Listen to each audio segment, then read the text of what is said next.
आजच्या या 16व्या विज्ञान पुष्पासाठी व्याख्यानाच्या पुष्पासाठी उपस्थित पद्मश्री आदरणीय पोपटरावजी पवार साहेब यांचं आगमन झालेलं आहे। मी आजचे प्रमुख वक्ते आदरणीय पोपटरावजी पवार साहेब यांना विनंती करतो की आपण समामंचावर स्थानापन्न आहोत। त्याचबरोबर प्रवीण तुपे सर यांना विनंती आपण सभामंचावर यावं। प्राध्यापक दिगंबर ढोकले सर यांनाही विनंती आहे आपणही सभामंचावर यावं। त्याचबरोबर मराठी विज्ञान परिषदेचे अध्यक्ष आदरणीय राजेंद्र सराफ सर यांना विनंती आपण सभामंचावर उपस्थित राहावं।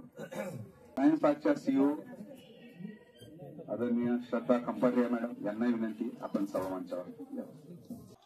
आज आपल्यामध्ये पिंपरी चिंचवड CSR सेलचे कोऑर्डिनेटर आदरणीय विजय वावळे सर, त्याचप्रमाणे मराठी विज्ञान परिषदेचे कार्यवाहन करणारे ज्येष्ठ कार्यकर्ते संजय माक हेही उपस्थित आहेत, त्यांचेही सहर्ष स्वागत। त्याचप्रमाणे पिंपरी चिंचवड सोशल फाउंडेशन आणि उपस्थित सर्वच श्रोत्यांचे सहर्ष स्वागत। पिंपरी चिंचवड सायन्स पार्कचे संस्थापक संचालक आदरणीय तुपे सरांना विनंती करतो की आपण आजचे प्रमुख वक्ते आदरणीय पोपटरावजी पवार साहेब यांचं सन्मान आपल्या शुभ हस्ते व्हावं। मनपूर्वक धन्यवाद सर। आडनावावरनं असं वाटलं की सोन्यासारखं काहीतरी काम करत असतील, परंतु हे जे काम आहे ते सोन्यापेक्षाही अधिक मौल्यवान आहे, हे अधोरेखित करण्यासारखं आहे। माननीय राजेंद्र सराफ सरांनी सांगितलं की विज्ञान गमतीशीर आहे आणि डॉक्टर जयंत नारळीकरांचा हाच धागा होता की विज्ञान अवघड नाही, फक्त ते मुलांच्या पर्यंत पोहोचवण्यासाठीचं जे माध्यम आहे, मग गोष्टी रूप असेल, विज्ञानातल्या अनेक गोष्टी त्यांनी साध्या सोप्या पद्धतीने सांगितल्या आणि आज विज्ञान आपल्याला अत्यंत आवडीचं झालेलं आहे। मगाशी उल्लेख केला की पहिलं व्याख्यान डॉक्टर प्रकाश तुपे यांचं आणि खरं तर या संस्थेचे पिंपरी चिंचवड सायन्स पार्कचे संस्थापक डॉक्टर प्रवीण तुपे सर, नामच आदरणीय आहे। सरांना विनंती करतो, आता मगाशी शब्द वापरला होता मी थोडक्यात, सरांनी सांगितलं थोडक्यात म्हणजे नेमकं किती, आणि आता सांगतो 5 मिनिटात आपण आपलं मनोगत व्यक्त करा। 5 मिनिटापेक्षा कमी वेळ घेतो। आजच्या कार्यक्रमाचे व्याख्याते पद्मश्री आदरणीय पोपटरावजी पवार, आपलं भाग्य आहे की आज 125वे व्याख्यान आणि ते पाण्यावरती विषयावर आधारित आपण जरा पिंपरी चिंचवड शहर नशिबान म्हटलं पाहिजे। त्याचबरोबर मराठी विज्ञान परिषदेचे डॉक्टर राजेंद्रजी सराफ आणि त्यांच्या पत्नी त्यांच्या पण प्रत्येक कार्यक्रमात त्यांच्या बरोबर हजर असतात आणि जसं त्यांनी सांगितलं की सराफ आणि सोनाराचं नातं जोडलं तर ते जोडण्याबरोबर कान टोचण्याचं पण काम चांगलं करू शकतं आणि पुणेकरांमध्ये ते शक्य असतं। खास करून पवार साहेबांना स्वतः सांगतो CEO मॅडम, त्यानंतर महाराष्ट्र साहित्य परिषदेचे राजेंद्र गावतेजी, नंतर आमचे स्नेही विजय वावेजी व त्यांचे सुविद्य पत्नी पिंपरी चिंचवड सोशल फाउंडेशनचे व्हॅलिडेटर व त्यांचे सर्व सहकारी मस्तक Pimpri Chinchwad science park 8 February 2013 जेव्हा सुरू झालं त्याच वेळेस त्याच्या गॅलरीज बरोबर समर व्हॅकेशन, दिवाळी व्हॅकेशन मध्ये वेगवेगळे शिबिर होत असतात, परंतु त्याबरोबरच अजूनही विज्ञानाची भूक भागवण्यासाठी 1 एप्रिल 2015 पासून या व्याख्यानांना सुरू झाली आणि सलग 125 त्याप्रमाणे सराफजींनी सांगितलं की सातत्याने कोविडमध्ये सुद्धा ऑनलाईन का होईना ही चालू राहिली होती आणि याच्यामध्ये निश्चितपणे फार मोठं सहकार्य हे मराठी विज्ञान परिषदेचं आहे। त्याबद्दल मी त्यांचे जाहीरपणे आभारही मानतो। त्याचबरोबर आता या संस्थेला IISER Indian Institute of Science Education and Research ही संस्था भाषांची ती पण जोडली गेलेली आहे व कल्पक घर आहे, ती आता सर्वांना बघता येते। एकंदरीत हा जो 125वा व्याख्यान आहे, पण आपण ते पाहिलं पुण्यामध्ये जी वसंत व्याख्यानमाला होते मध्यंतरी केसरीवाड्यामध्ये जाण्याचा योग आला आणि तिथे पाहिलं तर तिथे 125वे वर्ष होतं आणि मला तर सलग 1 महिना तिथे कार्यक्रम चालू होते। तर मी तिथला तो फोटो काढला आणि आमच्या सायन्स पार्कच्या ग्रुपवरती शेअर केला की आपण असं आदर्श ठेवायला काही हरकत नाही आणि निश्चितपणे मला वाटतं आपल्या सर्वांच्या सहकार्याने आणि आमची टीम चांगल्या प्रकारे पिंपरी चिंचवड सायन्स पार्कची त्याच्यामध्ये मला आवर्जून नाव घ्यावं लागेल की कासार सर असतील किंवा आमचे प्रोफेसर असतील यांचं आणि संपूर्ण टीमच अतिशय सातत्य आणि चांगलं आणि मन लावून काम केलं, त्यामुळे या प्रकारचं हे आपल्याला सर्वांना विज्ञानविषयक माहिती उपलब्ध होते। मी एवढंच बोलून इथे थांबतो। जय हिंद। अनेक थोरांच्या अनेक विचारवंतांच्या पदस्पर्शाने पावन झालेले हे सभामंच आहे। 125 वेगवेगळ्या विचारावर विज्ञान व्याख्यानं अखंड सादर करणं हे सुद्धा एक टास्क असतं। याच्यामध्ये मराठी विज्ञान परिषद आणि पिंपरी चिंचवड सायन्स पार्कचे आमचे सगळे सीईओ, शिक्षणाधिकारी कासा सर यांचं सगळ्यांचं मार्गदर्शन, यामुळे 125वा टप्पा आपल्याला या ठिकाणी गाठता आला। सभा मंचाची सूत्र आदरणीय प्राध्यापक दिगंबर ढोकले सर यांच्याकडे सुपूर्द करत आहे। नमस्कार। व्यासपीठावरील पद्मश्री रावजी पवार सर, या सायन्स पार्कचे संस्थापक माननीय दुबे सर, त्याचबरोबर अध्यक्ष मराठी विज्ञान परिषद राजेंद्र सराफ सर, त्याचबरोबर या सायन्स पार्कच्या सीईओ डॉक्टर श्रद्धा खंपरिया मॅडम, या सर्वांचं या शतकोत्तर रौप्य महोत्सवी व्याख्यानमालेमध्ये मनापासून स्वागत करतो। त्याचबरोबर सभागृहाच्या समोर जरी गर्दी कमी असली तरी सगळी मंडळी गर्दी आहे, सगळी पोपटराव पवार यांना ऐकायला आलेली आहे। सायन्स पार्कवरती त्यांचं निश्चित प्रेम आहे आणि म्हणून आपण या ठिकाणी सर्वजण उपस्थित आहोत। साधारणतः 1 एप्रिल 2015ला पहिलं व्याख्यान सुरू झालं आणि व्याख्यान सुरू जे झालं ते डॉक्टर प्रकाश तुपे यांनी पहिलं पुष्प गुंफलं। त्यांनी जो प्रकाश पेरला त्या प्रकाशामध्ये पुढे 1-2 करत असे 125 आणि आजचं 125वं व्याख्यान आहे। त्यामध्ये आपण बाहेर जर बोर्ड पाहिला तर त्यामध्ये सर्व विषय जवळजवळ कव्हर केलेले आहेत। वेगवेगळ्या क्षेत्रातील मान्यवर त्याच्यामध्ये समाविष्ट झालेले आहेत आणि सगळ्यात सांगायला आनंद वाटेल की नुकताच विज्ञानातला एक तारा अवकाशामध्ये ध्रुव तारा म्हणून ध्रुव ताऱ्याच्या शेजारी जाऊन बसला असे पद्मभूषण डॉक्टर जयंत नारळीकर यांचं सुद्धा 1 मार्च 2020 साली याच सभागृहामध्ये व्याख्यान झालेलं होतं। अशा या पावन आणि अत्यंत विज्ञाननिष्ठ भूमीमध्ये किंवा या सभागृहामध्ये आज आपण ऐकणार आहोत पद्मश्री माननीय पोपटराव पवार साहेबांना। विषयाच्या मध्ये गणित, विज्ञान, आहार तिथपासून तर अगदी आता आर्टिफिशियल इंटेलिजन्स, चांद्रयान असेल, प्रज्ञाशोध परीक्षा असेल, इस्रोची वाटचाल असेल, एवढंच नव्हे तर संगीतातील विज्ञान असेल, पर्यावरण असेल, पर्यावरणाच्या संदर्भात गांधीजींचे विचार, या सर्व गोष्टींना स्पर्श करत करत पद्मभूषण डॉक्टर जयंत नारळीकर पासून यांच्यापासून तर श्रीनिवास सावंतकर यांचं चांद्रयानावरती, सुधीर फाकटकर यांचं अपोलो 11 मिशनवरती, डॉक्टर अरुण कुमार सिन्हा यांची इस्रोची वाटचाल, अशा अनेक विषयांना स्पर्श करत करत महाराष्ट्रातील नव्हे तर भारतातील नामवंत व्याख्यात्यांना या व्यासपीठावरती आपण ऐकलेला आहे। आणि आजचा विषय आपण जर पाहिला तर तो विषय आजच्या काळाची गरज आहे आणि त्या विषयाला संदर्भात आपण पवार साहेबांना अधिक ऐकणार आहोत। फक्त 2 गोष्टींचा इथे उल्लेख करतो की या व्याख्यानानंतर दरवेळेला एक सांगीतिक कार्यक्रम असतो। सुरुवातीला दर महिन्याच्या पहिल्या शनिवारी व्याख्यान आयोजित केली होती आणि त्याच्यानंतर तारखेचं थोडंसं मागे पुढे व्हायला लागल्यानंतर लोकांना प्रत्येक वेळेला ते लक्षात येत नसायचं। मग नंतर 1-1.5 वर्षानंतर मात्र दर महिन्याच्या पहिल्या तारखेला, त्यामुळे आता काही प्रेक्षक इथे आहेत की त्यांना निमंत्रणाची गरज लागत नाही, 1 तारीख आली की सायन्स पार्कच्या या ऑडिटोरियम मध्ये यायचं, 5:30-6ला व्याख्यान सुरू होणार, इतकं ते गणित आता पक्क झालेलं आहे। त्यामुळे अशा या व्याख्यानमालेच्या आयोजनाच्या संदर्भात पिंपरी चिंचवड सायन्स पार्क आणि मराठी विज्ञान परिषद या 2 संस्था एकत्र येऊन एक भारतीय युवा पिढी किंवा तुमच्यासारखी तरुण पिढी असेल किंवा ज्येष्ठ नागरिक असेल, या सर्वांचा मेंदू वैज्ञानिक दृष्टिकोनाच्या संदर्भात विचार करायला लावण्यासाठी एक अत्यंत चांगली मोलाची मशागत कोणी केली असेल तर या व्याख्यानमालेने केलेली आहे। त्यामुळे संयोजकांसाठी आपण खरं कृतज्ञतापूर्वक टाळ्या वाजूया। त्यांनी हा सलग कार्यक्रम सुरू केलेला। पुण्यामध्ये जशी वसंत व्याख्यानमालेची परंपरा आहे तशीच या सायन्स पार्कच्या लोकप्रिय विज्ञान व्याख्यानमालेची ही परंपरा 125 वर्षापर्यंत 125वं व्याख्यान दर वर्षाला 12 असं हे व्याख्यानाचा गुंफणार आहोत। या संदर्भामध्ये माननीय राजेंद्र सराफ सर यांचं योगदान खूप मोठं आहे। मला तर पहिल्या व्याख्यानापासून ते याच्याशी जोडलेले आहेत। मराठी विज्ञान परिषद, मराठी साहित्य परिषद सगळ्यांना माहिती आहे, राजेंद्रजी गावटे आहेत, आमचे गलांडे सर आहेत, सगळी मंडळी साहित्याशी निगडीत आहेत, परंतु त्याच साहित्याला विज्ञानाची जोड देण्याचं अत्यंत महत्वपूर्ण कार्य ज्या महनीय व्यक्तिमत्वाने केलंय ते मराठी विज्ञान परिषदेचे अध्यक्ष माननीय राजेंद्र सराफ यांना विनंती करतो की आपण थोडक्यामध्ये आपलं मनोगत या निमित्ताने व्यक्त करा। आदरणीय व्यासपीठ, ज्यामध्ये पोपटराव पवार सारखं एक व्यक्तिमत्व बसलेलं आहे ते महाराष्ट्राला माहिती आहे। मी मराठी विज्ञान परिषदेचा अध्यक्ष या नात्याने तुमच्या समोर उभा आहे। मला जे काही बोलायचं होतं सगळं सरळ बोलले, मला आढावा घ्यायचा होता काय काय केलं, त्यामुळे ते म्हणून म्हणाले की थोडक्यात बोला, कारण त्यांनी बराचसा भाग त्यांनी सांगितलेला आहे। महत्वाची गोष्ट अशी असते की एखादं कार्य 10 वर्षानंतर सुद्धा सुरू राहणं हे फार कठीण काम आहे. 125 मला कधी कधी आश्चर्य वाटतं की ही अखंड ज्योत कशी तेवत राहते. आणि ज्ञानाची ज्योत आहे ही.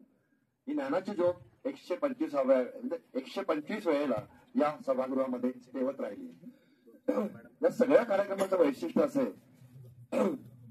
असा कुठलाच विषय जो हाताळला असेल आणि मग ते आग तेज पृथ्वी आकाश या पंचमहाभूत असो, विज्ञानाचे सर्व विषय असो, मग ती भौतिकशास्त्र असो, रसायनशास्त्र असो की आधुनिक शास्त्र असो, मानसशास्त्र असो, कुठलेही असो, सायकोलॉजी असो, सगळ्या विषयावर आपण इथे कार्यक्रम घेतलेले आहेत.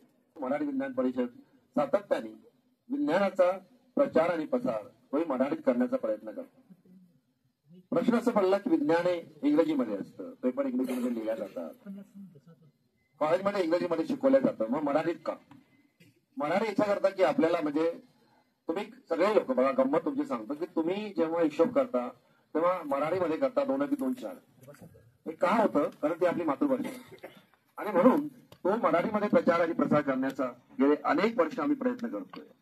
त्यातल्या काही कार्यक्रमाचा मी उल्लेख करतो, जे मोठे कार्यक्रम होतात. त्यातली विज्ञान रंजन स्पर्धा आहे. विज्ञान रंजन स्पर्धेचं वैशिष्ट्य असं की ते तुम्हाला पेपर असतो, त्या पेपरला हॉल नसतो, त्या पेपरला पर्यवेक्षक नसतो. तुम्ही त्या प्रश्नाची उत्तरं गुगल अंकलला विचारा, पुस्तक रेफर करा, काही करा आणि ती तुम्ही तिथे येऊन काढायची. मग आमचे एक कंप्लीट आमचे जे परीक्षक असतात ते बसतात, तर ते पेपर चांगला निवडला जातो.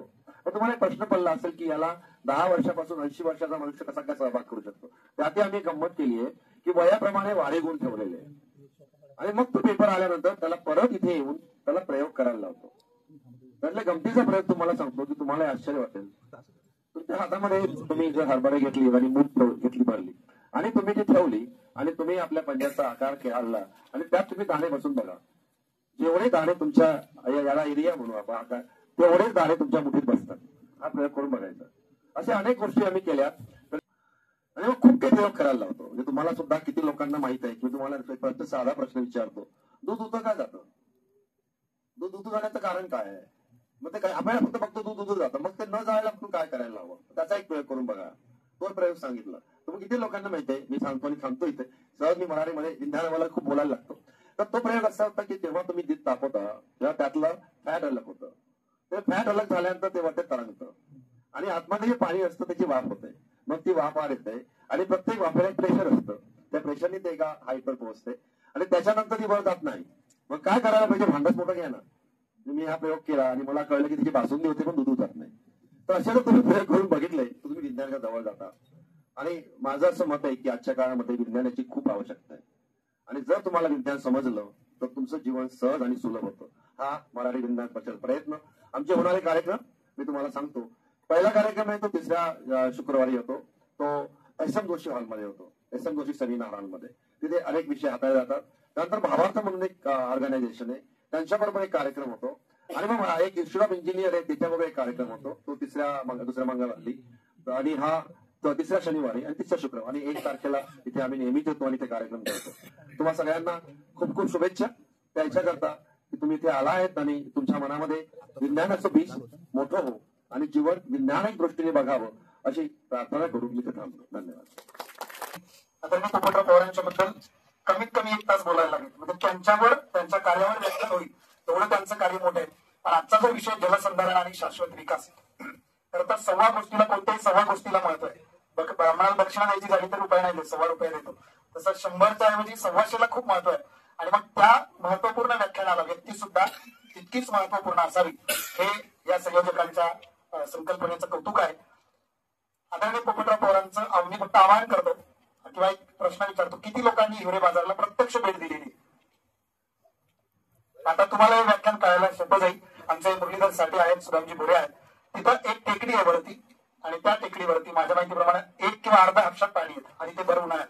मग याच्यापेक्षा अधिक जलसंधारणाचं काम अजून कुठं असेल असं मला वाटत नाही.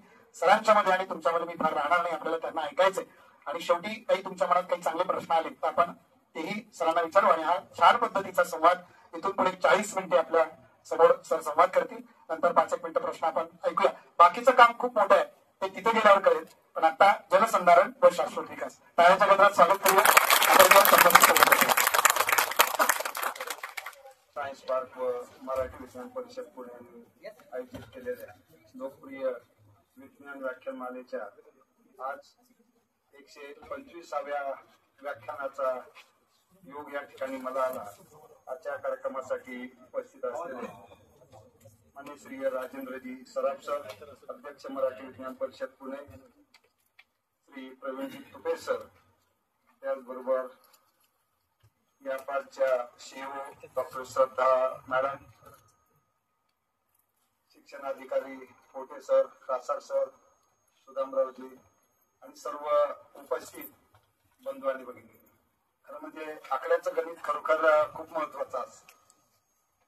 2 दिवस मी बिहारमध्ये गांधीजींच्या तो चंपारण्य सत्याग्रह 117 म्हणजे 1917 आणि 2017 ती 100 चालू होती आणि मोतीहारीमध्ये काल परवा 2 दिवस मी होतो. रात्री मी पुण्यामध्ये आलो.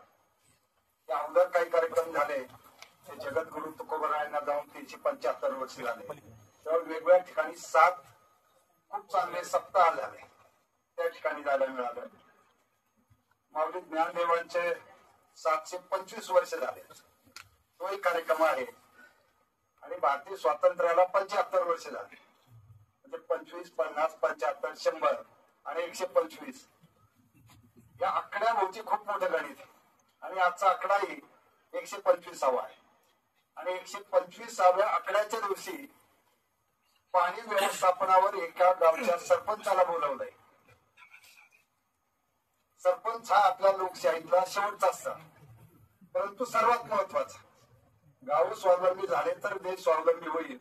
म्हणून खेड्याकडे चला हा संदेश राष्ट्रपिता महात्मा गांधींनी दिल्लीमध्ये झालेल्या स्वातंत्र्यानंतरच्या पहिल्या बैठकीत मांडला होता. सेवाग्रामला प्रयोग केले स्वातंत्र्याच्या आंदोलनाचे आणि त्याचबरोबर दुसरे प्रयोग चालू होते स्वातंत्र्यानंतर भारत कसा असावा आणि त्या भारतामध्ये सर्व लोक आनंदाने कसे राहावेत यासाठी ग्राम स्वराजचं चिंतन होतं. आणि यातून आजची परिस्थिती पाहिली तर खेड्याकडे जायची परिस्थितीच राहिली नाही. सगळी खेडे शहराकडे पडत आहेत.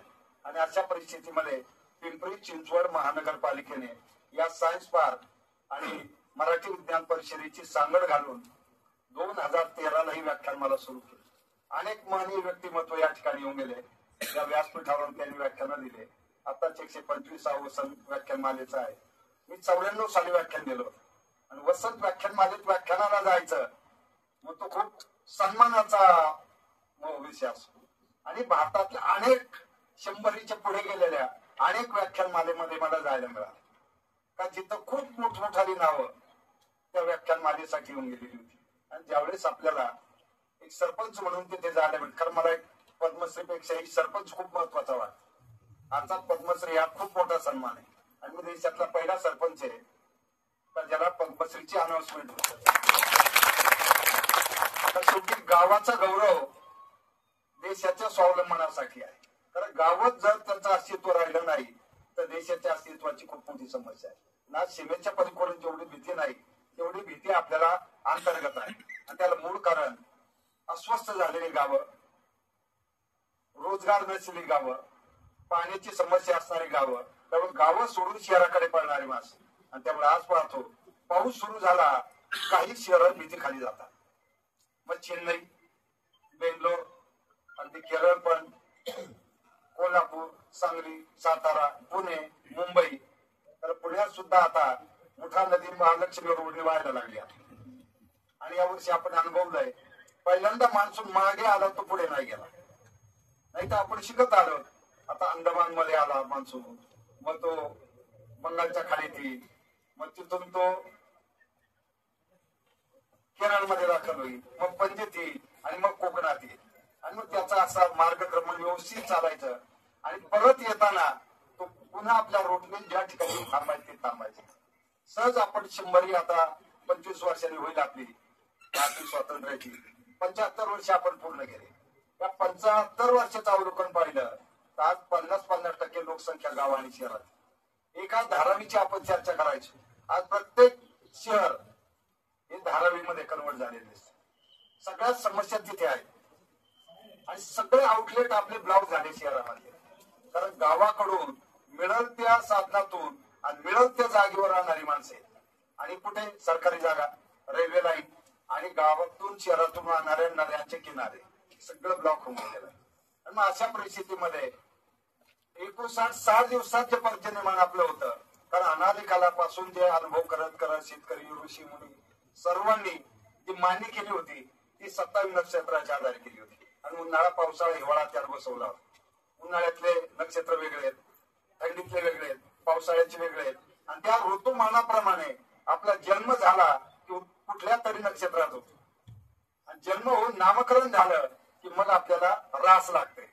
12 राशी आणि 27 नक्षत्र आणि याच्या भोवती फिरणारे सगळे आपल्या देशातले सण आणि उत्सव. लग्न सोहळा हा सुद्धा सण उत्सवच. पण आता हे सगळे इव्हेंट झालेले आहे का लग्न सोहळ्यात सुद्धा या पाणी, जंगल या सगळ्या समस्येची मान्य आपल्याला सापडली. देवक आणलं जात. लग्नाच्या अगोदर मुलाचं येत. देवक म्हणजे एका झाडाची फांदी आणि कुऱ्हाड, धारदार शस्त्रास ते एकत्र मंडपात बांधतात. बरोबर बोल्यावरती लग्न. बोलं म्हणजे काय होतं? कुंभाराची गाडवे, मग त्या मातीच्या विटा केलेल्या, शेतीचे 3 अवजाराची दांडी काढून पावर, कुळव, फराट 3 बाजून टाकायचं. गायच्या शेणाचा सडा, सुकल्यावर त्यावर नवीन सतरंजी आणि बरोबर 12:28 ला मंगलाष्टक सुरू व्हायची. आणि सगळ्या या देशातल्या मुख्य प्रमुख नद्या मंगलाष्टकामध्ये येतात पहा. म्हणजे ती 3,500 वर्षापूर्वी अंडरग्राऊंड झालेली सरस्वती नदी सुद्धा फक्त सिंहस्थाला दिसते. यावेळेस झालेली सिंहस्था. म्हणून हे पाहिलं की नद्यांचं त्या ठिकाणी आशीर्वाद आहे. आणि विधी संपला मग मुलीचं देवक येतं लग्न झाल्यावर. आणि ते देवक मंडपात एका ठिकाणी ज्या ठिकाणी मुलाचं आले तिथेच मुलीचं आले. मग अग्नीला 7 फेऱ्या मारतात. म्हणजे वनसंवर्धन, भूसंवर्धन, जलसंवर्धन आणि ऊर्जा संवर्धन. आणि या 4ही समस्या आज समस्त जगाच्या समोर आहे. ऊर्जा, पाणी, पर्यावरण ढासळलं त्याला वने आणि महारत्ना वसुंधरा जाणून विचार करा म्हणजे तुमची माती आणि मातीचं आरोग्य.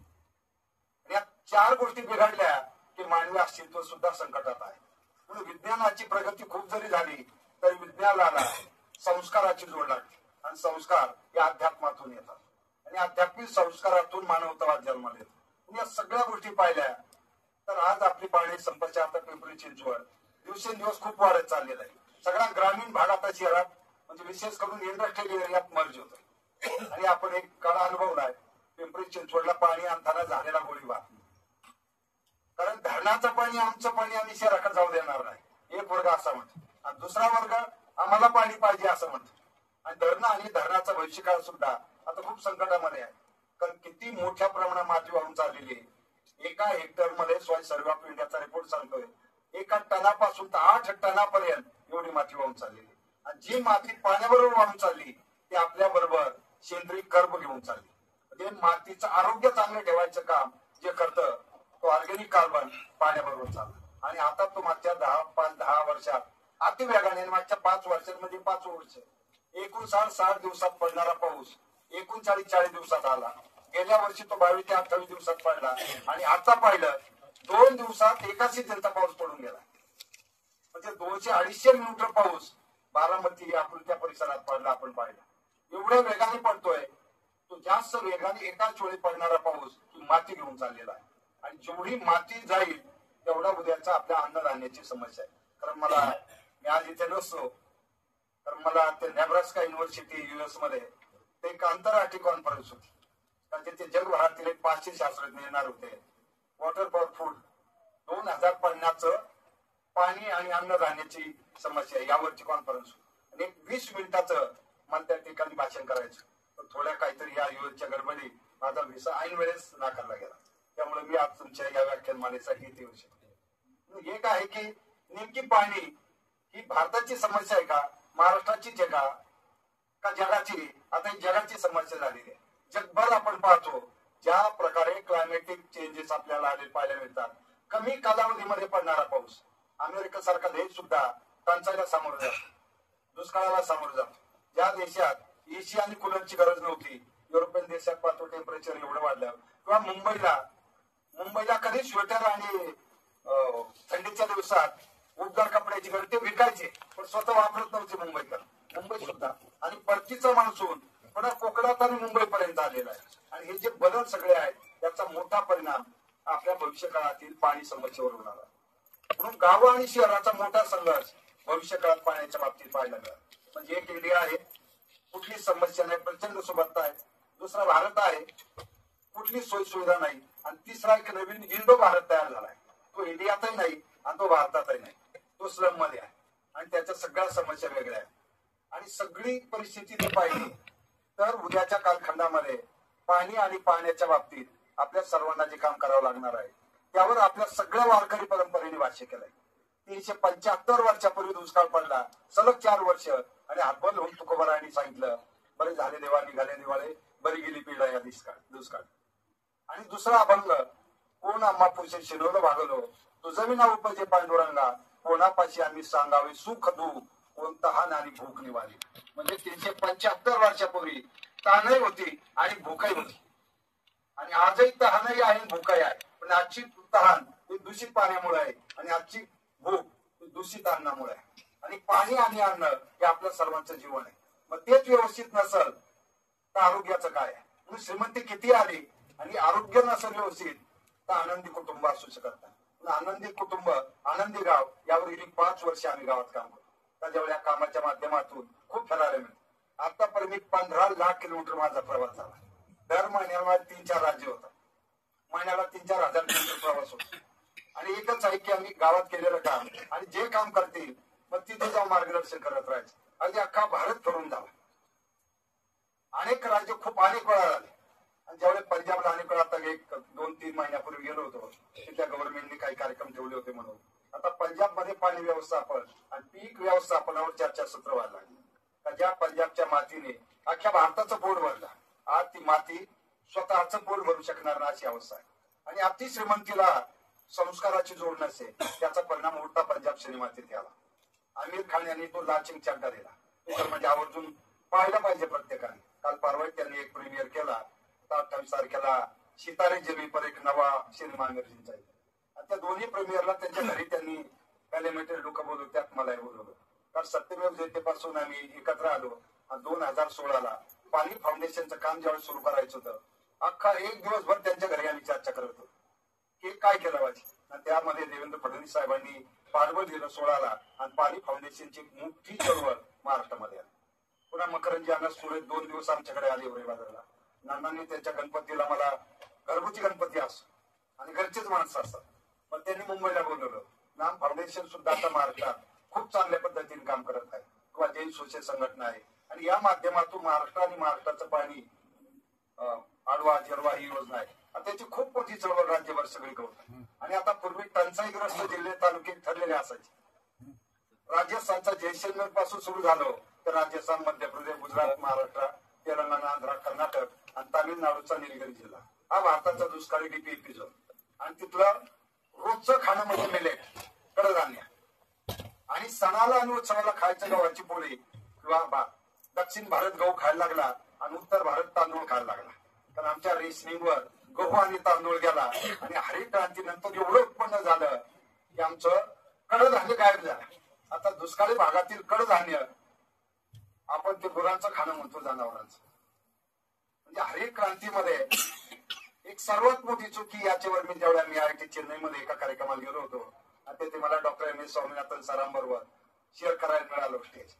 लक्ष्मी मित्तलजी होते, एक उद्योगपती, आणि तिथे इंडस्ट्री, सायन्स या सगळ्या गोष्टी, आणि मला ग्रामविकासचा मुद्दा होता. नंतर त्यांच्या फाउंडेशन मध्ये थांबलो आणि सरांना मी तो प्रश्न विचारला होता की आपण हरित क्रांती केली, प्रचंड रासायनिक खतं, औषधं, तणनाशकं आणले, उत्पादकता वाढवली, भूक थांबवली, अतिरिक्त झालेलं उत्पन्न पुन्हा रेशनिंगवर दिलं आणि फुकट मिळाल्यामुळं गहू आणि तांदूळ सगळे खायला लागले.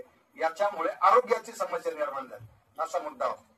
त्यावर स्वामीनाथन सरांनी सांगितलं की आम्ही तो दुसरा रिपोर्ट दिला होता.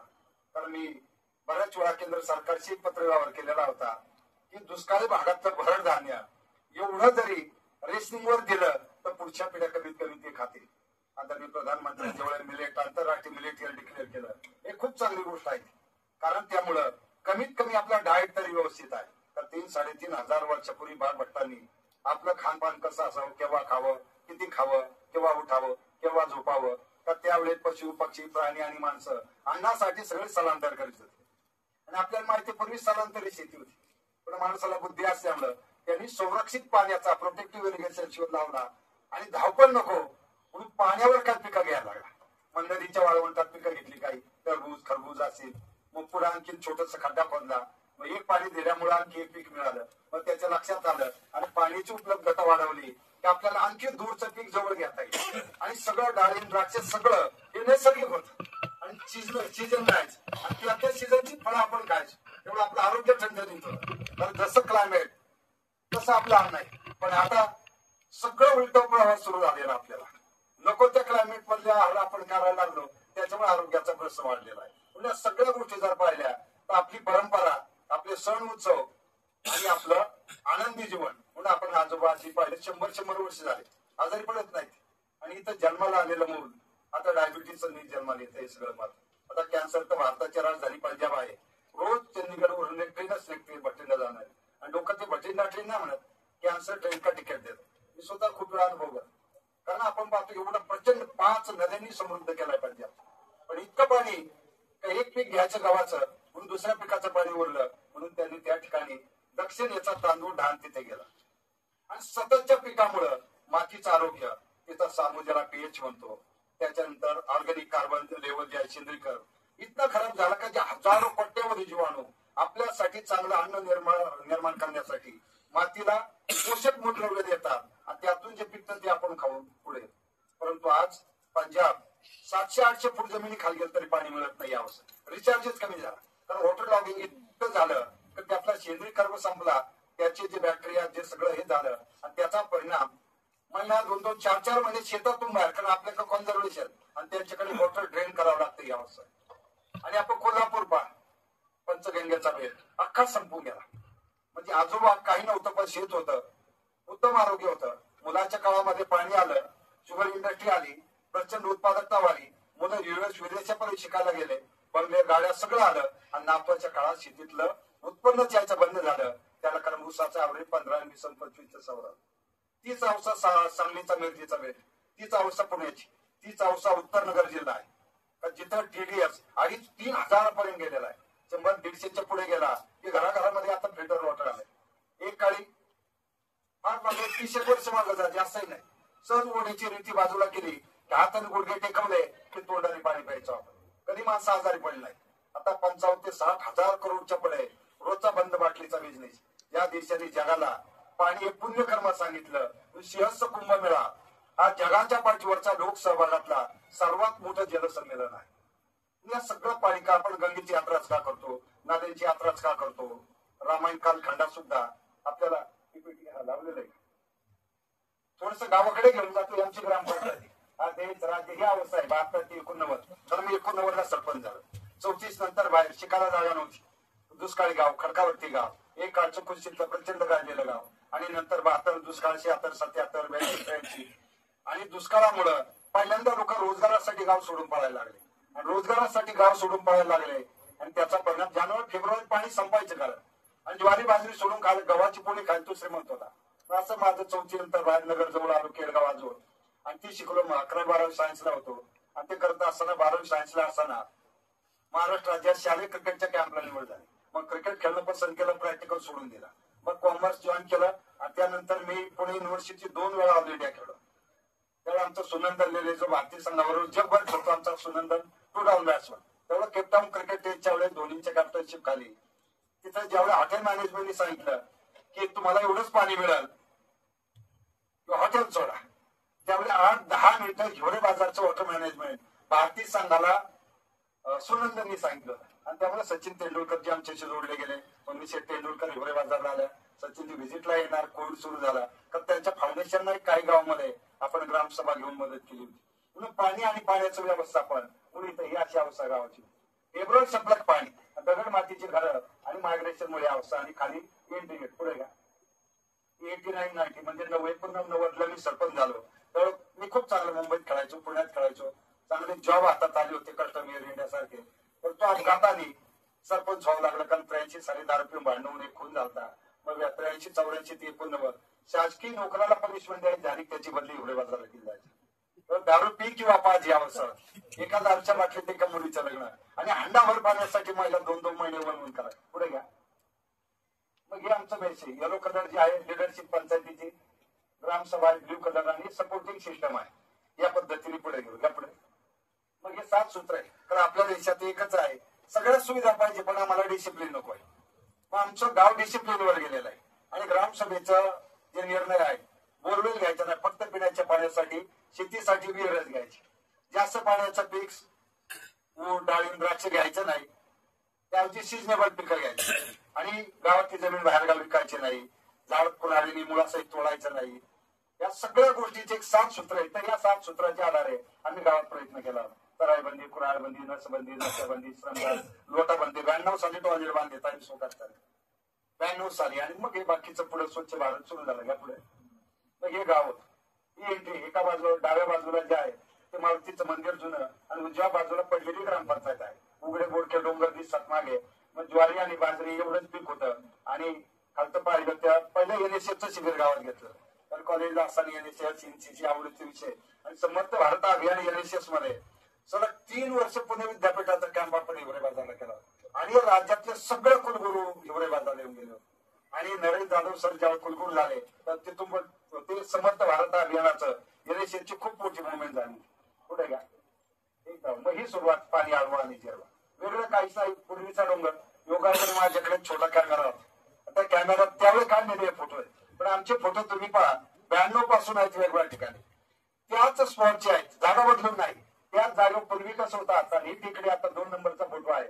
एकही झाड तुम्हाला तिथे दिसत नाही. आणि आता जर गावाकडे आलं तर बॅक साईडला ट्रेनिंग सेंटरच्या आज ते झाड म्हणजे डोंगर दिसत नाही. नंतर ते पाहिलं. या पद्धतीने डीप सीसीटीचा पहिला प्रयोग 1 मीटर बाय 1 मीटरचा 2004 ला आम्ही केला होता. आणि त्या स्पॉटवर एवढा बदल झाला. पुढे घ्या. आणि मग हे ड्रेनेज लाईन ट्रीटमेंट. या पद्धतीने पहिल्यांदा मार्च केले. मार्च म्हणजे वंशवर्धन. 2 नंबरला एरिया ट्रीटमेंट. एरिया ट्रीटमेंट मध्ये आपण सॉइल कॉन्झर्वेशन केलं. आणि थर्ड ट्रीटमेंट जे आहे वॉटर कॉन्झर्वेशन ही ड्रेनेज लाईन मध्ये.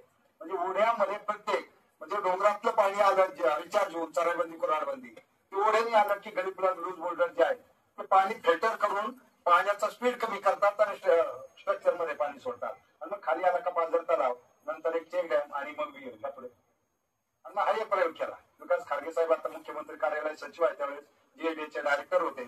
आणि उमाकांत दांगरे साहेब त्यावेळेस जिल्हाधिकारी. हा पहिला प्रयोग या नालाबंद मध्ये 500 mm पाऊस पडला तरी तेवढंच पाणी विहिरीला यायचं. आणि 50 पडला तर तेवढं. कारण महाराष्ट्राची जिओलॉजी अशी आहे म्हणजे 81.50 81.50 एवढं बसाल्ट आहे. बसाल्ट मध्ये 1.5 किंवा 0.7% एवढंच रिचार्ज होतं. पाऊस पडला का रिचार्ज होतं, पाणी व्हायला लागतं. आणि पाऊस संपला, पाणी उचललं की टँकर गावात यायला लागतात. त्याला कारण जमीन खालची जिओलॉजी हायड्रोलॉजी अशी आहे. मग तो प्रयोग करून आपण 20 फूट ते 50 फूट आणि 500 मीटर लेंथ मध्ये ब्लास्ट केला. आणि ब्लास्ट करून आर्टिफिशियल ऍक्युफर्स क्रिएट केले आपण. म्हणजे भूस्तर तयार केले आणि पडलेलं पाणी जमिनीत सोडलं. त्याचा परिणाम आता हँडपंपाला आता तुम्ही पुढच्या महिन्यात या त्याला पंप करायची गरज नाही. ऑटोमॅटिक पाणी चालतं. म्हणजे डिसेंबर जानेवारी पर्यंत म्हणजे आपण नैसर्गिक म्हणजे प्रवाहाला कृत्रिम दुभंजन करून खडकाला त्याला रिचार्ज केला. टेक्नॉलॉजीचा वापर बरं का. पण आमचं लोकल नॉलेज आणि थोडे जीएडीची टेक्नॉलॉजी जोडली आणि त्यातून हे केलं. आता हा प्रयोग जर ज्या गावात जास्त बोरवेल आहे तिथे केला सगळं वॉटर ड्रेन होऊन जाईल. आपण निघून जाईल. आमच्याकडे बोरवेल बंदी आहे आणि 50 फुटापेक्षा जास्त खोल करत नाही. हे बीबीटीचं टेक्निक पुढे जीएडीने आलं त्याचे साईड इफेक्ट आम्ही त्यावेळी विरोध करता की नाही तर 20-30 फुटापर्यंत करा. आणि ओढ्यामध्ये ते ब्लास्ट केलं आणि ते एवढं का 200 फूट मारलं आणि सगळे पाझर त्याला कोरडे पडायला सगळं पाणी निघून जायला. शेवटी कुठलाही टेक्निक टेक्नॉलॉजी जिओलॉजीचा जमिनी खालच्या ऍक्युफर्स कसे आहेत भूस्तर कसे आहेत याचा अभ्यास केला नाही तर ते खूप आयुष्यभराचं धोकादायक आहे. तसंच आता ओढे उकरणं सुद्धा तेवढं धोकादायक आहे. जोपर्यंत ओढ्यांना नदीला वाळू होती तोपर्यंत नदीच्या कडीचे गावं पाणीदार होते. वाळू संपली, मायनिंग झालं. मग नंतर मुरमाचं मायनिंग केलं आणि जे ऍक्युफर्स आहेत आपले जमिनी खालचे भूस्तर आहेत याचे फिल्टरच काढून घेतले आपण. आणि फिल्टर काढून घेतल्यामुळे डायरेक्ट माती सॉइल मिक्स ज्यावेळेस पाणी पावसाचं पुराचं येतं ती सगळी माती भूस्तरात जाऊन बसतात. बायपास सुद्धा करता येणार नाही कारण स्वरूपी ब्लॉक होतील. आणि खूप ठिकाणी ते दिसायला लागलं की पाण्याची दुर्गंधी यायला लागली. दुर्गंधी यायला लागली याचा अर्थ रिचार्ज संपला. तो कुठलंही काम करताना त्याचं तंत्रज्ञान त्याचं भविष्य काळाचे धोके लक्षात घेऊन आपण केलं पाहिजे. म्हणून त्या ठिकाणी उद्योगाची करून जर केलं इथपर्यंत ठीक आहे. पण एकदम सगळा मुरम सगळं काढून टाकून जर आपण तो खडकच ओपन केला तर मग तो खूप मोठा धोका आहे त्यामध्ये. मग त्याचं डिटेल आहे पुढे घ्या. हे वॉटर बजेट म्हणजे water budget based cropping pattern देशात पहिल्यांदा 95 साली आपण मांडला. त्यावर एक रेव्हेन्यूचं तहसीलच्या ठिकाणी रेंगेज असायचे आणि ते गावात आणला. मग 3 वॉटर 1, 2, 3 म्हणजे पाऊस किती पडला ते ॲव्हरेज कळत नसायचे आणि गडबड व्हायची. तर 1 नंबर वॉटर शेड मध्ये 20 मिलीमीटर पडला, 2 मध्ये 40 पडायचा, 3 मध्ये 15 पडायचा आणि गडबड व्हायची. मग आम्ही काय केलं, 3 वॉटर शेड मध्ये 3 मायक्रो वॉटर शेड टाकले. तर आपल्या महाराष्ट्रामध्ये मोठे मेगा वॉटर शेड हे जवळ 1500च्या आसपास. 60,000 मायक्रो वॉटर शेड आहे पूर्ण राज्यामध्ये. 307 दशलक्ष हेक्टर क्षेत्र आहे आपल्या राज्यात. आणि तिथे आम्ही बसवल्यामुळं आणि 5वी ते 10वीचे मुलं आमचे वॉटर बजेटिंग करतात, बाहेरून कोणी येत नाही. म्हणजे 3 वॉटर शेड मध्ये 3 रेनगेज बसवले. त्या घरामध्ये तो मुलगा सकाळ संध्याकाळी काउंट करतो. ते संध्याकाळी किती पाणी आलं, सकाळी किती आलं आणि लगेच तो त्या रुटीन आहे ते शाळेत आणून देतो. दर महिना अखेर शाळेत रेकॉर्ड झालं का शिक्षक पंचायतीत देतात आणि आम्ही पंचायतीतून गावासमोर मांडतो. या महिन्यात एवढा मिलीमीटर पाऊस पडला. मग जून, जुलै, ऑगस्ट, सप्टेंबर, ऑक्टोबर म्हणजे पाऊस थांबेपर्यंत. आणि पाऊस थांबला की मग आमचं नवरात्री उत्सवात नवरात्रीमध्ये 6वी माळ असते त्या दिवशी सगळ्या गावातील महिला आपल्या नवरात्रीत येतात देवीच्या मंदिरात. मग तिथं आम्ही पाण्याचा ताळेबंद मांडतो. या महिन्यात या वर्षात खरीपात किती पाऊस पडला, रब्बीत किती पडला, मग उन्हाळ्यात किती पाणी मिळणार आहे आणि त्या पद्धतीने पिकाचं नियोजन केलं जातं. आणि घराघरात गेल्यामुळे शाळेतून सगळे प्रायमरी स्कूलमध्ये आहे, प्राथमिक शाळेत आहे. मी कुठेही असलो शिक्षक पालक संघाची एकही बैठक मी आजपर्यंत बुडवली नाही. आणि मी असल्याशिवाय बैठक नेहमीच करतो आम्ही. दर 2 महिन्याला बैठक असते. कारण शाळेच्या मुलांवरच हे प्रयोग करत गेलं तरच हे मुलं भविष्य काळात ते सांभाळायला सक्षम होते. तर ही मुलं घरच्यांना सांगतात या महिन्यात आपल्याला एवढंच पाऊस पडला, या नालाबंदमध्ये पाणी आलं, मग आपल्या विहिरीला एवढे दिवस पाणी मिळणार आहे. आणि लोकांचे ठोक ताळे असतात. फार जुन्या काळात गावात बारवा असायचे, बारवेला मावलाई असायची. मग पाऊस किती पडला त्या मावलाच्या तोंडाला पाणी लागलं ते पावसाचं मोजमाप होतं का त्याच्यावरती कधी लेवल आले नाही. ज्या ज्या गावात जुन्या बारवा आहेत तुम्ही पाहून घ्या. लोक अरे आता मावलाने गोळ घातला, आता पाऊस आपल्याला उन्हाळी एवढं पाणी मिळेल, रब्बीत एवढं मिळेल, खरीपात एवढं मिळेल. म्हणजे जुन्या काळातलं ठोक ताळ्याचं सायन्स होतं आणि त्याच्या आधारेच गावं चालायची. मग देवत्वाचं स्वरूप सुद्धा त्या ठिकाणी दिलेलं होतं. आणि हा वॉटर बजेट आम्ही 95 पासून मांडतो आणि आजही त्या वॉटर बजेटच्या आधारे आमचं पीक पद्धती ठरली जाते. पाऊस कमी पडला, ऍव्हरेज 300 mm पडला, घ्या पुढे हे असं 100 mm पडला ही परिस्थिती अशी, 200 पडला ही अशी, 300 पडला ही. आणि मागच्या 4 वर्षात तो आता 300, 400 कधी कधी 500 पर्यंत जातो. मग जर 300च्या पुढे गेला तर रब्बी आणि उन्हाळी सिंचन वाढ आणि 300च्या खाली आला उन्हाळ्यात प्यायला. आणि आमच्याकडे 118 हेक्टर फळबाग, 80% सीताफळ, कोरडवाहू आणि रब्बी आणि खरीप उन्हाळ्यामध्ये 4000 लिटर दूध आहे आमच्याकडे. या गावात चहा टाकायला दूध नव्हतं, आज त्या गावात 4000 लिटर दूध तयार होता. आणि उन्हाळ्यात फक्त जनावरांचा चारा आम्ही करतो. कारण ऊस जर आम्ही करायला लागलो तर विहीर संपूर्ण बोरवेल येईल आणि बोरवेल आला कसं सगळं गाव उद्ध्वस्त होऊन जाईल. पुन्हा आम्ही तिथे पाडलं आणि त्या सामाजिक शिस्तीमुळं आज आमची श्रीमंती ऊसवाल्यापेक्षा जास्त. आपण पाहतो एक वेळा युट्यूबवर पट्ट्याधीशांच्या गावात होतं ते होतं का नव्हतं माहित नव्हतं. पण आता आम्ही गोखले इन्स्टिट्यूट एक सर्वे केला 2 वर्ष आणि त्या सर्वेत राज्य शासन हिवरे बाजार आणि ज्या योजनेचा राज्याचा अध्यक्ष आहे आदर्श गाव योजना त्यात निर्माण झालेली 25 गाव याचं मूल्यमापन केलं आणि तो रिपोर्ट आला. आज 92 कुटुंब जे आमच्या मिलेनियरच्या पुढे गेलेले आहेत. म्हणजे 9 लाख भारत सरकार म्हणतंय डबलिंग ऑफ फार्मर इन्कम 2दा वाढवायचंय. आमचं 5 टाइम्स वाढलंय, 5 वेळा वाढलंय. आणि मग ते करत असताना आणि उत्पादकता श्रीमंती आली पण बीपीएल 0 म्हणून आमचं श्रीमंताचं गाव आहे. जी गावं श्रीमंत झाली या गावात 8-10 गावं बीपीएल खाली आहेत. मग ज्यांच्या घरात 2 ट्रॅक्टर आहे तो बीपीएल वाला अस आणि ट्रॅक्टरचा ड्रायव्हर एपीएल अस. ज्याचा प्रभाव मतपेटीवर आहे, वोट बँकेवर आहे, सगळ्या योजना तिकडे चालल्या. पण आमचं ग्रामसभेचं नियोजन इतकं स्ट्रॉंग आहे की एकही बीपीएलचं कुटुंब आमच्याकडे नाही, मागलाच येत नाही. जे पाहिजे ते मिळत असेल मग तो गरीब असो, श्रीमंत असो, कुठल्याही समाजाचा असो. एकच मुस्लिम कुटुंब आहे आमच्याकडे. 91 साली आम्ही मस्जिद बांधली. काही बाहेरची मंडळी आली त्या कुटुंबात की आम्ही मस्जिद बांधून देऊ तुम्ही बांधा. त्यांनी गावातून सांगितलं आम्हाला गरज नाही, आमचं गाव ठरवेल. कारण त्यांचं ते आता बाबा गेले 93 वर्ष वय होतं. ते हनुमान चालीसात यायचे, आळंदी पंढरपूर भजनात असायचे आणि एकत्र आल्यामुळे बसून आम्ही गावकऱ्यांनी वर्गणी करून मस्जिद बांधलेली. दलित वस्ती चावड्यांनी बक्षातून बांधलेली. समाज कल्याण योजनेमधून नाही, जातीच्या आधारावर झालेल्या सगळ्या वाटण्या बंद केल्या. आणि तिथून करताना कारण शेवटी या सगळ्या घटकाचा परिणाम पाण्यावर होतो. ज्याला शेती आहे तो पाण्याचा विचार करतो, ज्याला शेती नाही तो जगायचा विचार करतो, त्याला पाण्याची घेणं देणं. आणि माणूस गावातला गरीब असला तो त्याचा मला काय उपयोग आहे. आणि ज्यावेळेस सगळ्या घटकांना आपण एका लेवलमध्ये न्याय मिळाल त्यावेळेस ते नेचर, निसर्गाचा आणि पाण्याचा भविष्य काळाच्या दृष्टीने अभ्यास करते.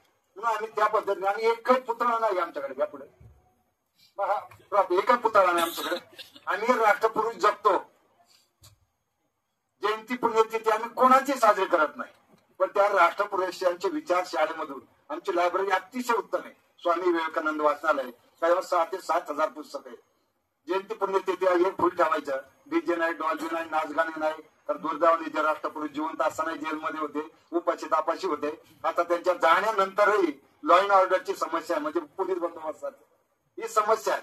तर ज्यांनी आपल्या सर्वांसाठी आयुष्य घातलं, आज त्यांना सुद्धा जयंती पुण्यतिथीची आवश्यकता कशी आहे. म्हणून आम्ही गावात ते ठेवलेलं नाही. आणि एकही होल्डिंग गावात नस, वाढदिवस नाही कोणाचा, काय नाही. एकही पार्टी पक्षाचा, संघटनेचा बोर्ड गावात नाही. भिंतीवर फक्त संदेश दिलेले असतात अध्यात्माचे, पर्यावरणाचे, रंगीबेरंगी काही जाहिराती अजिबात नाही गावात. आणि त्यात एक व्यवस्थिताने आता तेवढं 10 लाख झाडे आम्ही लावलेली. 95% झाडं जिवंत आहेत. यापुढे ही आमची पीक पद्धती आहे. ठीक आहे. आता हा एक प्रयोग 5 वर्षापूर्वी आम्ही केला, जो कार्बन सिक्वेस्ट्रेशन आणि सेडिमेंट लॉस, म्हणजे पावसाच्या पाण्याबरोबर जो सेंद्रिय कर्बाचं वहन होत आहे ते थांबवणं किती गरजेचं आहे. कारण हे जर केलं नाही तर उद्याचा भविष्यकाळ अन्नधान्याचा खूप संकटाचा आहे.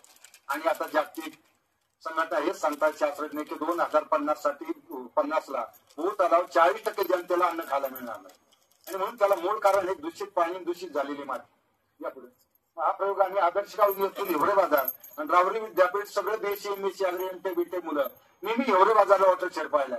मग विद्यासागरराव ज्यावेळेस गव्हर्नर होते व्हिजिटला हिवरे बाजारला आले, त्यावेळी मी त्यांना सांगितलं की आपण रावरी विद्यापीठात एखादा वॉटर शेड करू.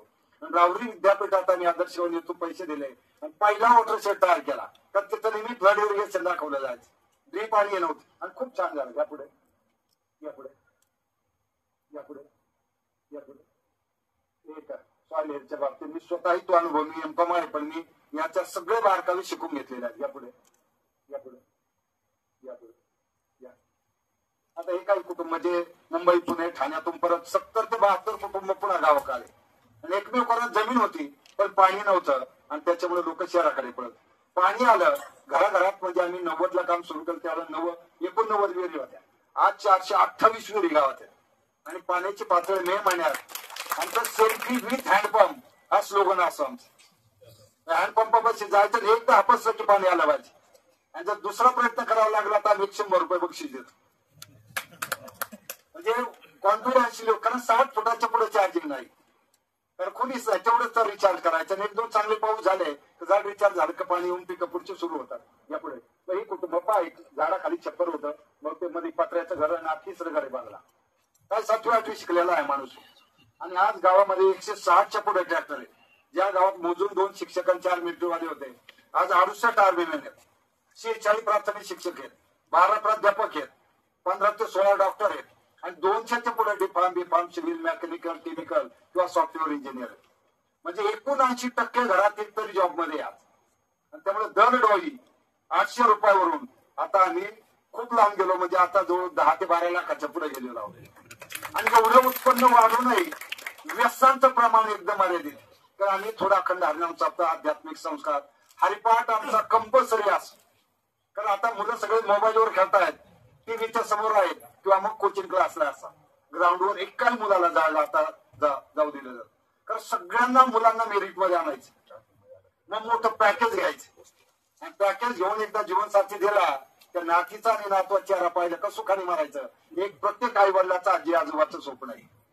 पण आता आजी आजोबा नातवंड जर या 25 वर्षात आपण एकनेटकं केलं नाही तर एकाच वेळेस सगळ्यांची आर्थिक यात्रा सुरू होणार आहे. कारण 75 वर्षात जे घेतलं ते त्या 25 वर्षात जर निसर्गाचं परत दिलं नाही तर मानवी अस्तित्वच आता भूतलावर संकट आहे. कोणतरी ब्रह्मदेवाने येऊन सांगायची आता गरज नाही, कारण रोज पाहतोय प्रत्येक सीजनला. उन्हाळा यावर्षी फेब्रुवारीमध्येच उन्हाळा सुरू झाला, पावसाळा जून मध्ये सुरू होतो, तो मे मध्ये सुरू झाला. पण या ज्या गोष्टी आहेत, कारण आपल्या पिढ्या भाग्यवान आहेत, भूतलाची बदललेली रचना आपल्याला पाहायला मिळणार. ज्यावेळेस रचना बदलल त्यावेळी मोठं डॅमेज आपलंच होणार आहे, लक्षात ठेवा. यापुढे हे असं डोंगरातला चारा कापून आणून टाकतात, बायोगॅस आल्यामुळे स्लरी आली, रासायनिक खत औषध कमी झालं, ऑटोमॅटिक आम्ही ऑर्गॅनिक सेंद्रियकडे चाललो आणि आता हळूहळू प्रयत्न करतो होता. जे उत्पादन आम्ही आमचा मोल करणार आहेत गावात, जे पिकतंय घरातलं विषमुक्त ते विकायला ठेवायचे. तर ज्यावेळी शेतकऱ्यांना 4 पैसे जास्त मिळतील त्यावेळी तो गाव सांभाळेल. पण पैसे मिळायचे पण झालतो आता काय उपयोग गावात, कारण जशा गरजा असतात सहभाग. दुष्काळ होता म्हणून पाण्यासाठी लोकांनी कॉन्ट्रीब्युट केलं, ते झाले म्हणजे आज शाळाच नाही गावात. मग 4थी शाळा 7वी 7वीचे 10वी, आज 50% मुलं बाहेरची शिकायला येतात. पण जशा गरजा आहेत तसं माणसं सहभाग देतात. यापुढे यापुढे यापुढे मग हे असं आत्ताची परिस्थिती आहे. यापुढे मग हे आहे, एक माणूस शिकला ते घर बदलतं, एक घर बदललं कानुकरण गाव करतात, एक गाव बदललं का काहीच अशक्य नाही, असं आमचं स्लोगन तयार झाला. यापुढे मग ही आमची शाळा आहे. पूर्वीची 2 फळे शाळा होती, मग 7वी पर्यंत गेली. आता 50% मुलं बाहेरगावची शिकायला आमच्याकडे येतात.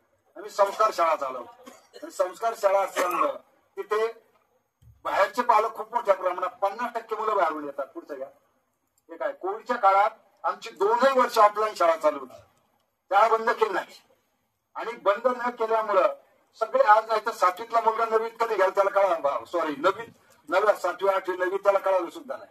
पण प्रत्येकाची जेवढी जबाबदारी आम्ही घेतली होती कुठेही काही प्रॉब्लेम नाही, मुलांनी विश्वासाने. कारण आता कुणीतरी गावात परिसरात विश्वासू माणूस असावा का ज्याच्या विश्वासावर आलेलं संकट दूर होऊ शकतं. अशा विश्वासू कार्यकर्त्यांची आता गरज आहे. यापुढे मग आता डीजी या शहरात मी या शहराचा 92 सालापासून गेस्ट लेक्चर आणि आता माझी 5वी टर्म आहे. ते एक्झिक्युटिव्ह कमिटी सदस्य आहे. चोकलिंगम साहेब असताना ते व्हिजिटला आले होते आणि आता यशदा त्यावेळेस मी आणि विकास आमटे साहेब आम्ही दोघं आहोत आणि मी 20 वर्ष यशदाच्या त्या कार्यकारी समितीवर आहे. आणि यशदाची एक्झिक्युटिव्ह कमिटी पहिली बैठक आम्ही हिवरे बाजारमध्ये घेतली की ग्रामविकास संस्थांच्या बऱ्यापैकी ट्रेनिंग मॉड्यूल मध्ये कॉन्ट्रीब्युट करायला मिळालं. आणि मग खालच्या चर्चवली आता समोर दिसत मॅडम अयोध्या जिल्ह्याच्या शिव आहे. आता मसुरीच्या आहे साखर रवीत 95 साली पहिल्यांदा झाले मिळालं. मग त्यांच्या बॅच अनेक बॅचेसला जायला मिळतं. यावेळीचे फाउंडेशन कोर्स हे शहरात होता, मग तिथे समारोपाचा चीफ गेस्ट मीच होतो. आणि त्यावेळी अनेक सर आता बऱ्याच अधिक 28 राज्यांचे शिव कलेक्टर किंवा काही आयुक्त होते. हिवरे बाजारला व्हिजिटला आपल्याकडे पिंपरी चिंचवडला 2 दिवसाची कॉन्फरन्स होती. त्यानंतर ते काही वेगवेगळे भाग पाहायला ग्रुप करायचे. सगळ्यात जास्त डिमांड हिवरे बाजार व्हिजिटला होती. पुढे घ्या. मग कोश्यारी सर जवळ सगळे गव्हर्नर हिवरे बाजारला व्हिजिट करायला येतात. आता सध्याचे गव्हर्नर साहेब आता याच महिन्यात होते पण ते पावसामुळे पोस्टपोन झाला. कारण विद्या आपले कोश्यारी सर आले, मग त्यांनी मुलांनाच राजभवन पाहायला निमंत्रित केला. तर 3 घंटे आमची सगळी मुलं तिथे राजभवनावर होती. याकडे म्हणजे आरोग्य उपकेंद्र 8 लाखाचा प्लॅन होता, आम्ही 14 लाखाचा बांधला. वरचे जास्तीचा खर्च बक्षाच्या रकमेतून केला. आरोग्य उपकेंद्रामध्ये BMA डॉक्टर निवासी असतात, तिथं PHC मध्ये डॉक्टर राहत नाही. पण आम्ही जे केलं प्रायव्हेट काहीच केलं नाही, सरकारी व्यवस्था ते स्ट्रॉंग केली आम्ही. मग सरकारी अंगणवाडी, सरकारी शाळा, आरोग्य उपकेंद्र, पशु उपचार केंद्र, कारण ज्यांची ऐपत नाही, पेइंग कॅपॅसिटी नाही, यांच्यासाठी सरकारी व्यवस्था आहे आणि तिथं स्ट्रॉंग केलं. बाकी पैसेवाले लोक खातीत जातात आणि आम्ही गावात सर्वसामान्य कुटुंबाला सगळे लाभ मिळतात, त्यामुळे सहभाग लोकांचा मिळतो. पुढे घ्या. हे पशुवैद्यक दवाखाना पुढे घ्या. हे आता हे इंटरनेट रस्ते असे असतात. यापुढे यापुढे आता आम्ही आता सुरू झालं आमच्याकडे आकडा मुक्त म्हणजे 100% विजेचं बिल आम्ही 2019 पर्यंत भरायचो घराचं विहिरीच. पण सरकारने घोषणा केली आता वीज बिल माफ करू, पण तरीही 3000 जे आहे हॉस्पावरच्या याच्यावर आम्ही 100% भरतो. तर आम्ही पहिल्यापासून पाहिलं कारण या फुकटच्या कल्चरमुळे सर्व समाज आता पंगू झालेला आहे. आणि आता रोज सगळे पेपर सकाळीच उचकले का कव्हरवर एक पहिली बातमी लाडक्या बहिणीची असते. आणि यावेळेस या डिपार्टमेंटचे पैसे कमी केले ते केलं, पण हे पाहिलं फुकट फुकट देण्यामुळं समाजाची क्रय शक्ती संपली. पण आम्ही सगळं असतानाही आम्ही एकही गोष्ट सरकारी बंदाच वापरतो, पण आम्ही फुकट एकही गोष्ट लोकांना देत नाही. घरकुल जरी दिलं ना प्रधान PM आवाचं का पाया खुदून पाणी मारण्यापासून पहिला 25 ते 50 हजार रुपये तू टाकले पाहिजे तर तुला घरकुल. आणि करतात लोक. आजही लोक फक्त शिस्त लावली का ते फुकट पासून दूर जातात. आता फक्त फुकट रेश निघून आता फक्त दारूची बाटली द्यायचं बाकी आहे भविष्य काळात, नाही तर सगळं आता यापुढे मग सगळं मेजरमेंट सगळं लँड रेकॉर्ड आता भविष्य काळात सगळ्यात मोठा संघर्ष शेताच्या बांधाचा आणि शिवार वाहतुकीचा रस्ता आणि त्याचा परिणाम गावाच्या पाणी व्यवस्थापन. पुढे घ्या. किती वेळ बरं का मला सांगा बरं का, किती वेळ बोलायचं मला सांगा, कारण समोरून टाळ्या वाजत नाही केव्हा थांबायचं मला कळत नाही. टाळ्या 2 प्रकारच्या असतात, पहिले आवडलं म्हणून आणि दुसरे आता आवडतं घ्या म्हणून. भाग्य आहे की आम्हाला आणि हे एक आमचं खूप चांगलं नेटवर्क आहे. कारण आज आपण पाहतो तापमान बदलामुळं जंगलाला लागणारे आगी आणि याच्यामुळे पर्यावरणाचं केवढं मोठं संकट आधी हेलिकॉप्टर सुद्धा कंट्रोल होतं. पण आमचं ग्राम सुरक्षाचं नेटवर्क, पूर्वी आम्ही गावात दवंडीचा वापर करायचो. डोंगरात आग लागली का दवंडी दिली का लोक पळत जायचे. त्यावेळेस सायकलीवर, मग पुढच्या वेळेस आम्ही स्पीकर लावला, त्यावेळेस मोटरसायकली आल्या, मग मोटरसायकलीवर जायला लागले. आणि आता मी ग्राम सुरक्षाचं नेटवर्क वापरलंय. 30 सेकंदाचा कॉल जातो. मी पोपट पवार बोलतोय, मुंबादेवीच्या मंदिरापाशी आग लागलेली आहे डोंगराला, मदतीची गरज. 10 मिनिटात 200 गावकरी 4 चाकीत बसून डोंगर विझवायला जातात. सायकल, मोटरसायकल आणि आता 4 चाकीवर. आणि यावेळेस गेल्या महिन्यात 3 वेळा आग लागली. रस्त्याने जाणारी माणसं गाड्याचं काही बिडी पिऊन टाकली आणि आग लागली. कमरे एवढं गवत आहे डोंगरात आणि गवत हे सॉइल बाइंडर आहे. तर आपण लक्षात घेत नाही. सगळ्यात मोठा टॉप आपला खराब झाला. टॉप म्हणजे माथा, म्हणजे माथ्यावरची झाडं गेली, गवत गेलं आणि त्याचा परिणाम प्रचंड वेगाने माती वाहून चाललेली आहे. वाहून चाललेली माती आज नाही, पुढच्या 10-20 वर्षानंतर त्याचं संकट किती मोठं आहे आपल्याला त्यावेळेस कळलं. आणि त्यावेळेस वेळ निघून गेलेली आहे. कारण माती नसली तर पाणी थांबायची कुठं. म्हणजे पाण्याला थांबून ठेवायचं काम वाळू, मुरुम, आग मुरुम हे करत असत. आणि म्हणून हे ग्राम सुरक्षाचं नेटवर्क. आता आम्ही 30 सेकंदाचा कॉल, मग मध्ये आम्ही तो पेजर वापरायचो. पेजर माहिती आहे ना, आता इस्रायलच्या युद्धात पेजर पण अनुभव मिळाला त्याचे ब्लास्ट झाल्यावर, मग तो वापरायचो ना. आता हे 800 मोबाईल कनेक्ट, फक्त 30 सेकंदाचा कॉल जातो. मग त्याचा उपयोग आम्ही आगीपासून संरक्षणाला केला, मग तो बिबट्यासाठी वापरलाय. आणि आता तिसऱ्या याच्यात रात्री कोणी जर पुढे यायचं आलं की लगेच कॉल करतात की 2:15 वाजेत घराला कोण दरवाजे वाजवतोय, मदतीची गरज. आता चोर गावात येत नाही तो भाग वेगळा, पण गाव इतकं रात्री 2 वाजता एखादी मुलगी घरातून बाहेर पडली तर तिला भीती नाही इतकी सुरक्षित. आणि आज आपण पाहतो सकाळी शाळेत गेलेली मुलगी 5 वाजता सुरक्षित घरी येईल का नाही याची प्रत्येक आई वडिलांना भीती आहे. आज एवढं आज सुरक्षित व्यवस्था, म्हणजे तंत्रज्ञान एवढं विकसित झालं, पण माणसं मात्र असुरक्षित झाली. हे आपल्या सर्वांना मान्य करावं लागेल. त्याला एकच कारण, जी एक सामाजिक बैठक होती आपली, ती सामाजिक बैठक मोडलेली आहे. पुढे का मग हे पाहिजे आता लागलेल्या आगीची परिस्थिती.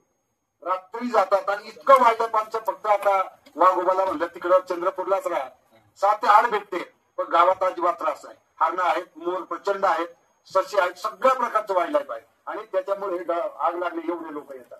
यापुढे मग हे काही थोडा प्रयोग आहे. 72 साली झालेला बाजार तलावात, आणि त्यावेळेस मजुरी म्हणून रोजगार हमी योजना होती, जलसंधारण म्हणून नव्हती. आणि तो अख्खा गळका 51 वर्षानंतर तो दुरुस्त केला आम्ही. यापुढे हे काय मग त्याला रिपेअर केलं यापुढे. आणि मग इथे स्वतः जिल्हाधिकारी, जिल्हा पोलीस अधीक्षक, सगळे जिल्हास्तरीय अधिकारी आणि सचिव जलसंधारण मुंबईहून आले होते. सकाळी 7 ते 9 श्रमदान केलं. आणि इथं 4 जनरेशन होते. 72 साली ज्यांनी काम केलं, वडील, मुलगा, नातू, आता पंतू होता. आणि तिथे श्रमदान 7 ते 9 2 तासात श्रमदान केलं. आणि त्या श्रमदानातून 4.5 लाख रुपये मठ्ठर भरून पेमेंट केलं. 4.5 लाख रुपये गावात जमा झाले. त्यात आम्ही एक जुनं मंदिर जीर्णोद्धार केला. तर लोक मंदिराची फार वाटायचे. आणि श्रमदान करून मंदिर होतं म्हणल्यावर कनेक्टिव्हिटी वाढते. यापुढे हे काय असं होत. मग असे 2009ला जवळ 11 माती नाला पण ढगफुटी झाली होती. 11 म्हणजे 76 mm पाऊस झाला होता. आणि सगळं कट होऊन गेलं होतं. मग तिथेच आम्ही रोजगार हमी तो रिपेअर केले 11चे 11. आणि त्यातून जे पेमेंट आलं 2.5 लाख रुपये, त्यातून आम्ही हायस्कूल सुरू केलं गावात. बेंच सगळंच आणि सुरुवात झाली. यापुढे मग आता हे आमचं किचन फॉर हेल्थवर सध्या आम्ही काम करतो. श्रीमंती आल्यावर आरोग्य सुद्धा चांगलं असलं पाहिजे. कारण आता किचन फॉर टेस्ट चालू आहे. जे जिभेला आवडत तेच आपल्या फ्रीजमध्ये भरलेला असतं. आणि त्याचा परिणाम आपण सगळं ॲलोपॅथीने आता जगाची सगळ्यात मोठी इंडस्ट्री आता मेडिकल इंडस्ट्री होऊ राहिलेली. आणि म्हणून सगळ्या प्रकारच्या व्याधी मग गाव डॉक्टर मुक्त ठेवायचं आमचा प्रयत्न आहे. म्हणून आम्ही योगासन, प्राणायामासन अनेक उपक्रम गावामध्ये या दृष्टीने करत असतो. आणि हे शाळेमध्ये मुलांना शिकवतो आपण. यापुढे हे वेगळं आता 400 कॉलमध्ये. यापुढे खूप जायला मिळालं मला. 2016चा सिंहस्थ कुंभमेळा आहे. कारण ते मानस सरोवरात मी आंघोळ करतो, वरती घेतलेला मी फोटो आहे.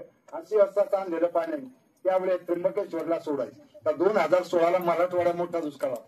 आणि मला आदरणीय विजय भटकर सरांचा फोन आला की पोपटरावजी मुख्यमंत्र्यांची एक इच्छा आहे, एक शिष्टमंडळ कैलास मान सरोवर पाठायचं, ते पाणी आपण गोदावरीत सोडायचं. मला इतका आनंद झाला जीवनात सगळ्यात मोठा. तेव्हा मिसेस फडणवीस मॅडम होत्या, इरिगेशन मिनिस्टर म्हणून राम शिंदे साहेब होते, विजय भटकर सर होते, अंजली भागवत ज्या नेमबाजपटू, आम्ही 8 लोक गेलो. आनंद या दृष्टीने झाला तर याच्या भोवती सगळं असे देश फुटतात. आणि आपल्याला माहित आहे भगीरथांनी स्वर्गातून गंगा भूतलावर आणली, हे आपण शिकत आलो. तर त्यावेळेची पौराणिक कथा आणि आजच्या तंत्रज्ञान युगात जर जोडलं तर तुम्ही त्यावेळची घटना बघा कशी आहे. सगळं राज्यावर मोठा दुष्काळ पाण्याचा पडला आणि अन्न पाणी पाणी करून माणसं मरायला लागली. राजा दुःखी झाला, त्यांनी खुर्ची सोडली आणि एक शिलालेख लिहून ठेवला. आता मी हातबल हे माझ्या जनतेला वाचू शकत नाही तर मला खुर्ची बसायचा अधिकार नाही. आणि शिलालेख असा होता, जो कोणी स्वर्गातील गंगेला भूलोके आणील त्याच्या पूर्वजाचा उद्धार होऊन भावी पिढीला पुण्य मिळाल. मग राजा सगर, मग राजा दुलीप आणि 450 वर्षानंतर याचा भगीरथाचा जन्म झाला. त्याला कळत आली, पाहिलं तो म्हणला नाही मी गंगाला आणल्याशिवाय खुर्चीवर बसणार आहे. मग त्यांनी हिमालयाची वाट केली, प्रचंड तप केलं, कपिल मुनी भेटले, त्यांनी पाण्याचा स्रोत दाखवला, पण विनंती केली तू गंगेकडे गेल्यानंतरच मिळेल. मग गंगेची आराधना, गंगा तयार झाली. पण ती म्हणाले मी आले तर जे काय राहिले सगळं वाहून जाईल, यासाठी तू शिवाची आराधना कर. मग शिवाची आराधना, मग ते गेले माना गावातून, केदारनाथ बद्रीनाथ माना गावातून स्वर्गाकडे गेले. मानस सरोवरात आंघोळ केली, कैलास परिक्रमा केली आणि ध्यान केलं आणि शिवप्रसन्न झाले. काय लागतंय पहा, कारण म्हणे माझे पूर्वज दुःखी आहेत, अन्न पाणी पाणी करून गेले, त्यांच्यासाठी मला भगीरथाची गंगा, स्वर्गातील गंगा भूलोकी आणायची. त्यासाठी कपिल मुनींनी स्रोत सांगितला, गंगा तयार आहे पण विनंती आहे गंगेची की आपण आपल्या जटेमध्ये घ्यावं. मग त्यांनी सांगितलं तास. मग काय घडलंय ते पहा, त्यावेळची पौराणिक कथा. आणि आजच्या निवड यात्रा करतो आपण, कृती करत नाही. म्हणून त्यावेळी आशियाई देशांचं म्हणजे एकट्या मानस सरोवरामधून 33 नद्या निघतात. मुख्य चीन, अफगाणिस्तान, पाकिस्तान, भारत, बांगलादेश, म्यानमार, तिबेट, भूतान आणि नेपाळ. एक काळी सगळे आशियाई देश म्हणजे विस्तारित भारत होता. आणि मानस सरोवरामधून सगळे महत्वाचे सोर्सेस आहेत, लक्षात घ्या.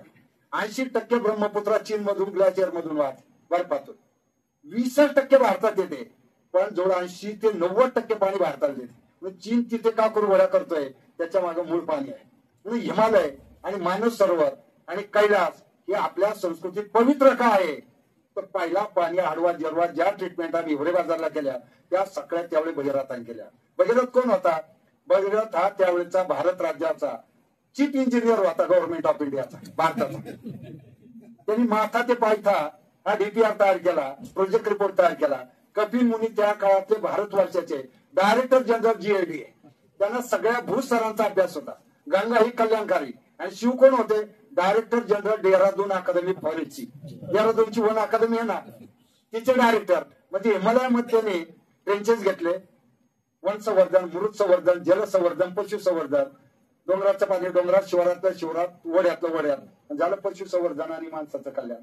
म्हणून भगीरथाचं गंगा अवतरण ही पौराणिक कथा नाही, ही अनादी कालापासून पाणी संकटाची केलेली उत्तम प्रकारची सायंटिफिक मांडणी आहे. आणि मनुष्य असं खूप बदल आहे. म्हणून मला तिथं जायला मी ठरून गेलो होतो, सगळे घाबरून गेलो होतो. मायनस होत त्यावेळेस पाणी आहे. मी म्हणलं जे होईल ते होईल, डुबकी मारायची म्हणजे मारायची.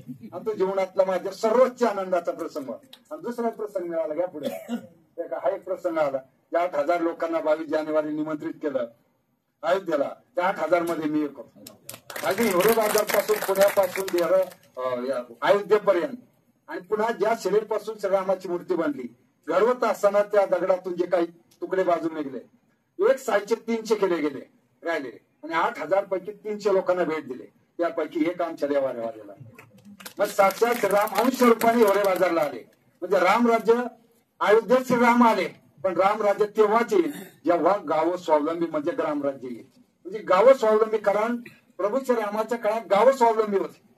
आणि प्रभू श्रीरामाचे 14 वर्ष जे गेले सगळ्या नदीच्या आणि नेचर मध्ये गेले, निसर्गात. म्हणजे अयोध्या सोडताना पहिल्यांदा नावेतून पार करायचं एक केवट नावाचा आदिवासी होता, त्यांनी रामाला पलीकडे नेला. पुन्हा राम जेवढ्या चित्रकूटला गेले, मी 3 दिवस चित्रकूटला राहून आलो. त्यावेळी स्वर्गीय नानाजी देशमुख त्या ठिकाणी काम करत होते. त्यावेळी 3 दिवस त्या काळात तिथे जायला मिळालो. आणि चित्रकूट हे पूर्ण ट्रायबल डिस्ट्रिक्ट आहे आणि मंदाकिनी नदीचा उगम होतो, खूप छान ठिकाणी. सगळं तो प्रसंग. आणि पहिलं बलिदान महिला सक्षमीकरणाचं एका पक्षाने दिलं होतं, जटायू नावाची. हे सगळं घ्या. म्हणजे रामाचं ज्या ज्या ठिकाणी स्पर्श झाला त्या सगळ्या ठिकाणी मला जायला मिळालं. सगळ्या मी भारतातल्या सगळ्या नद्यांची यात्रा केली. गंगोत्री, यमुनोत्री, केदारनाथ, बद्रीनाथ, कैलास सगळे. कारण आपला देश आहे, आपली संस्कृती आहे, ही माती, पाणी आणि निसर्गाशी जोडली गेलेली आहे. आणि सगळे आपले सण उत्सव आणि सगळ्या पौराणिक कथा याच्याच भोवती फिरतात. म्हणून गाव स्वावलंबी झाले तर देश स्वावलंबी होणार आहे. आणि पुढचं घ्या, आता इथे जायला मिळालं हाटफुलनेचं आपण हैदराबादचं काना शांतिवनम माहिती असेल. ते खूप एक चांगलं 1000 हेक्टरचं गाव, 1000 एकरचं खूप छान केलेलं आहे. त्या ठिकाणी दाजीजी हाटफुलनेचं आध्यात्मिक आता खूप राष्ट्रपती प्रधानमंत्री 1 लाख लोक या सभागृहात बसतात, ते काही खांब नाही. आणि तिथं जगभरातले जवळजवळ 300 स्पिरिच्युअल लीडर त्या ठिकाणी आले होते गेल्या वर्षी. आणि तिथे हा जो पॅनल मी आहे भारतीय अध्यात्म आणि नेचर मध्ये जे आहे ते बौद्ध धर्मगुरू आहेत. मग त्यांच्याकडे होतं बौद्ध तत्वज्ञान आणि नेचर. हा पलीकडे एक इराणचे इमाम होते, पवित्र कुराण. आणि या सगळ्या गोष्टी जर आपण पाहिल्या प्रत्येक धर्माच्या बेसमध्ये मांडणीमध्ये निसर्ग आहे. पुढे घ्या. आणि इथे लुंबिनी जे आपल्याला माहिती आपण शिकत आलो, भगवान गौतम बुद्ध लहानपणी त्याने कांतविधी पाहिली, एक भुकेलेला पाहिला, एक आजारी पाहिला. हे असेल तर सर्वात महत्वाचं त्यांचं राजगादी सोडण्याचं कारण होतं रोहिणी नदीला पाणी आलं अर्धच. आणि कपिल वस्तू आणि पलीकडे राजा नाही दुसरं, त्या 2 राज्य सत्तेमध्ये संघर्ष सुरू झाला.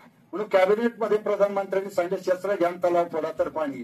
आणि तिथे गौतम बुद्धांनी सांगितलं की माझा जन्म हे जगाच्या शांततेसाठी, कल्याणासाठी. आणि ते जंगलात निघून गेले. आणि हे सगळं पाहिलं तर 1-2 दिवस मी त्या ठिकाणी होतो. यापुढे आणि वेगळं आता पुरस्काराचं नको, आता पुरस्कारांना पैसे मागं पडतात आणि पुढे यापुढे मग त्या रावडी कृषी विद्यापीठाने डॉक्टर लावून दिला माझ्या पाठीमागं. तिथं तो लॅब केली होती. आणि यापुढे आता व्हिजिटर्स इतके आहेत रोज 500-700 लोक येतात. आतापर्यंत 100वर कंट्रीचे लोक येऊन गेले. आता उद्या परवा जे आता लेफ्टनंट जनरल म्हणून प्रमोशन झालं विक्रम वर्मा सर, अजयनगरला कमांडंट आहे सध्या. मग ते परवा दिवशी या कार्यक्रमाला येतात. तर सीमावर्ती भाग जेवढा आहे त्या सगळ्या भागामध्ये जम्मू काश्मीर पासून आहे. आता जम्मू काश्मीरचा पंचायत राजचा बेसच शिवरे बाजारात 370 पूर्वी आर्मी त्यांच्या लोकांच्या सरी आमच्याकडे घेऊन यायची. अगदी अरुणाचल पासून त्या सगळ्या सीमावर्ती भागात आर्मीनी स्थानिक लोकांबरोबर पंचायत राज बरोबर कसं काम करावं. आणि मग तिथे आणि जवळजवळ जम्मू काश्मीर सगळे सरपंच शिवरे बाजार येऊन गेले. जम्मू काश्मीरमध्ये माझ्या नावाने काही तरुण मंडळ रजिस्टर झालेले आहे. मग ते एक वेगळं हे आहे. या पुढे म्हणजे या पुढे हे आता जवळजवळ हे 2022ला सगळ्या एशियन कंट्रीचे इरिगेशन मिनिस्टर होते. तर बँकॉकमध्ये एक मोठी कॉन्फरन्स झाली होती एशियन कंट्रीची. आणि तिथे त्याचे पॉलिसी मेकर, वर्ल्ड बँक, युनिसेफचे लोक होते. आणि विषय होता urban community and water management. तो डॉक्टर मारिया म्हणून एक सायंटिस्ट आठवले, त्यांचा विषय होता 20 मिनिटांचा, मग दिवसभर चर्चा. आणि दुसऱ्या दिवशी माझं 20 मिनिटाचं भाषण होतं rural community and water management. म्हणजे कशा प्रकारे त्यानंतर ते सगळे व्हिजिटला आमच्याकडे आले होते. 28 मे होता त्यावेळेस. एकदा पाणी आपसलं की आमचा आग्रह असून मे महिन्यात आमचं गाव पाहिजे हवं. पावसाळ्यात तर सगळे गाव सारखीच असतात, पाणीदार, हिरवेगार. मे महिन्यात ग्राउंड वॉटर कसं आहे याच्यावर तुमच्या गावाचं भविष्यकाळ लक्षात येतं. या पुढे हे असं हे बऱ्याच जवळ 28 स्टेटचे काही सेक्रेटरी वेगवेगळे लोक होते गावात व्हिजिटला. या पुढे ही पहिली सुरुवात.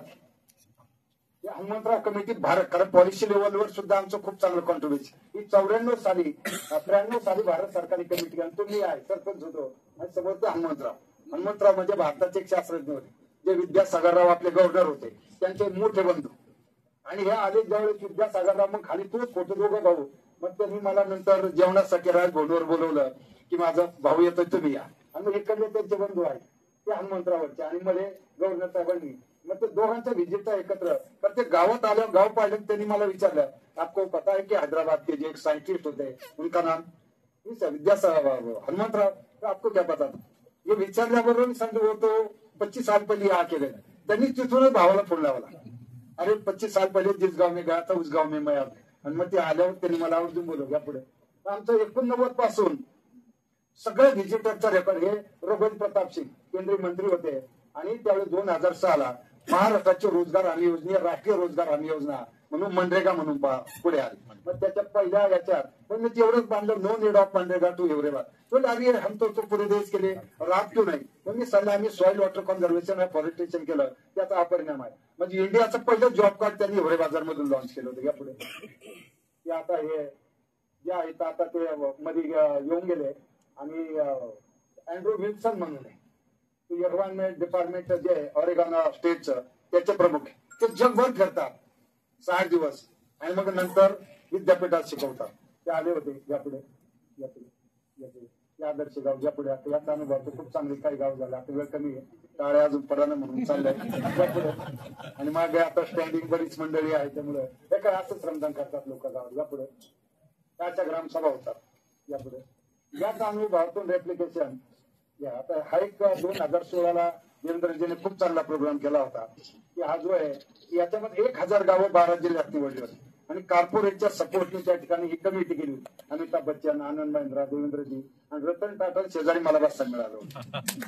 त्यात आभार बच्चन आणि आम्ही दोघा शासकीय सदस्य आहोत. आणि त्यात आमिर खान, सचिन तेंडुलकर, कुमार मंगलम बिर्ला जे मोठे उद्योगपती. आणि पहिल्यांदा मंत्रालयात जेव्हा झाले उद्योगपती आलेले पाहिला, ज्यावेळेस सर्वात शेवटी मी बोललो, अगोदर सर्वांचं बोलणं पहिल्या बैठकीत झालं.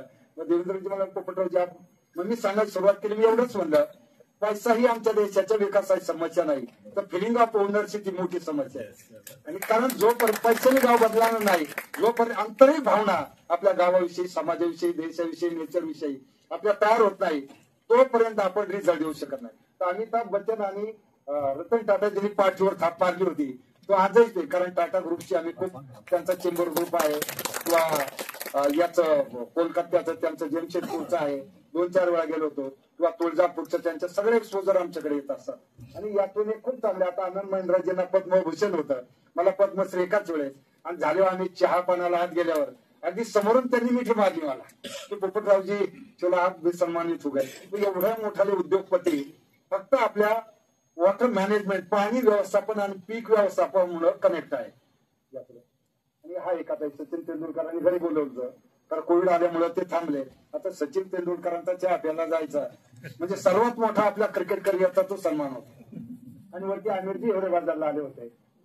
आणि पुढे वेगवेगळे घ्या, पुढे आता हे बँकॉकचं घ्या, पुढे मग एक पहिला सत्यार्थीजी जे नोबल अवॉर्डी आहे. इम्पॅक्ट सिंगापूरला एक मोठं इम्पॅक्ट आपल्याला माहिती आहे की इंटरनॅशनल खूप मोठं नेटवर्क आहे. आणि तिथं त्या कार्यक्रमाला कोविडच्या अगोदरच्या वर्षी तिथे बोलवलं होतं. यापुढे ही मसुरीची IAS अकादमी. मी गेलो का 20 मिनिटात टॉक असो ग्रुप, आणि मी गेल्यावर मग सगळं कॉमन होत, IAS, IPS, IRS, आणि मग 1-1.5 तास चांगला संवाद होतो यापुढे. आणि मग वेगळं पेमा खांडे जे CM आहे, तो अरुणाचलचे एक चांगले मित्र आहेत, 2 दिवस आमच्या बरोबर होते. आणि तिथे गेल्यावर त्यांनी पोपटरावजी आपके साथ एक सेल्फी करणार म्हणजे असे मुख्यमंत्री आपल्याकडे आहेत यापुढे. आणि शिवराज सिंह चव्हाण 15-20 वर्षापासून आम्ही त्यांचं जन अभियान परिषद आहे मध्य प्रदेश सरकारची.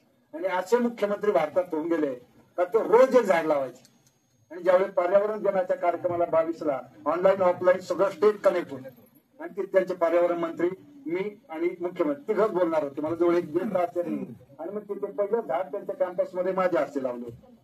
आणि 6 महिने नर्मदा किनाऱ्यावर अमरकंटक पासून जी गंगा आपलं नर्मदा निघते, 6 महिने ग्रामसभा केल्या होत्या प्रत्येक गावामध्ये. यापुढे वेगवेगळ्या पुढच्या 10 वर्षाचं ग्राम विकास आणि कृषीचं प्लॅनिंग साठी नीती आयोगाने दिल्लीत बैठक ठेवली होती, त्यासाठी बोलू. यापुढे आणि मन की बात मध्ये प्रधानमंत्रीजी 2 वेळा बोललेले. आता समोर आलतो नावाने हाक मारतात, त्यामुळं देशाचे प्रधानमंत्री एका गावाच्या सरपंचाला नावाने हाक मारत असतील तर मला वाटतं तो पंचायत सर्वात मोठा गौरव आहे. मला असं वाटतं आता संपलेलं असावं, तर मनापासून टाळ्या तुम्ही वाजवलेल्या आहेत. माझ्या टाळ्या वाजवत असतानाच माझी आपल्या सर्वांना विनंती राहील की आता आपण प्रत्येकाने आपली जबाबदारी आहे की आता खूप पाऊस पडला म्हणजे खूप पाणी मिळालं अशी परिस्थिती नाही. पण धरणं दिवसेंदिवस डेड वॉटर त्याचं कमी होत चाललेलं आहे. आणि गाळाचं प्रमाण एवढं प्रचंड आहे की भविष्य काळात मोठाले स्ट्रक्चर त्यांची पाणी साठवण्याची क्षमता कमी होत आहे. आणि एवढा गाळा आपण कधीच काढू शकणार नाही. आणि म्हणून अशा परिस्थितीमध्ये आपल्या घरात जरी आपल्या पिंपरी चिंचवडला रोज पाणी येत असेल, तर पिंपरी चिंचवड हे देशातलं एक असं कॉर्पोरेशन आहे, काही प्रशस्त रस्ते आणि या सगळ्या गोष्टी, पण असं करत असतानाही निवड आपल्या विकासाच्या काम. कारण मला दिलीप बंड साहेब असताना अनेक वेळा मी आलो होतो, श्रीकर परदेश साहेबांना असताना अनेक वेळा आलेलो होतो. कारण आपल्याकडे एक विजनरी अधिकारी की ज्यांच्या विजन मधून बंड साहेबांच्या काळात ते सुरू झालं, श्रीकर परदेश साहेबांच्या काळात आणखी पुढे गेलं. आणि आपण सर्वांनी ही जी एक मराठी विज्ञान परिषद, बरोबर ना, विज्ञान परिषद आणि आपलं सायन्स पार्क यांनी जे या ठिकाणचे सायन्स पार्क, मी आता पुढच्या वेळी आमच्या मुलांना तुमच्याकडे घेऊन येईल. तर मला मध्ये बाबा अनुसंधान केंद्रामध्ये एक कार्यक्रमासाठी बोलवलं, 2 दिवस होतो. खूप गोपनीय गोष्टी जवळून पाहायला मिळाल्या आणि आमच्या मुलांना आम्ही तिथे घेऊन गेलो होतो. पुन्हा नंतर मला इस्रो मध्ये बोलवलं गेलं. खूप दिवस प्रयत्न करत होतो कारण मला जुन्यातला जुना फोटो लागत होता हिवरे बाजार. तर आम्ही केलं होतं 72 ते 82, 82 ते 2, 2 ते 12, 12 ते 22, दर 10 वर्षाचे फोटो पण आम्हाला मिळत नव्हते. पण दिल्लीत एका कार्यक्रमात इस्रोचे डायरेक्टर होते आणि मी त्या ठिकाणी बोलल्यावर नंतर मैत्री झाली. मी सांगितलं की मला बोलवलं. अगदी तिथून आपली लॅब आहे अंटार्क्टिकामध्ये. त्या लॅब मध्ये तिथून तो बोलणं संवाद आणि त्यांचा एका टायमिंगला आपला उपग्रह जेव्हा हिमालयावर येतो ते डिफेन्सच्या दृष्टीने गोपनीय असतं आणि ते जे फोटोग्राफ्स येतात मला तिथं आतमध्ये ते घेऊन गेले होते. आणि ज्यावेळी ते सगळं पाहिलं तर आपल्याला फक्त भाभा रिसर्च सेंटर, इस्रो ते फक्त अंतरिक्षातच काम करतात किंवा अणुभट्टी आणि हेच सगळ्यात जास्त कृषीमध्ये काम या 2 इन्स्टिट्यूटमध्ये चालतं. पण ते गोपनीय आहे कारण आपला नाशवंत माल समुद्र मार्गामुळे फक्त भाभा अनुसंधान केंद्राच्या रिसर्चमुळे त्याची किपिंग क्षमता वाढली, क्वालिटी वाढली आणि त्याच्यामुळे आपल्याला निर्यात करता आला.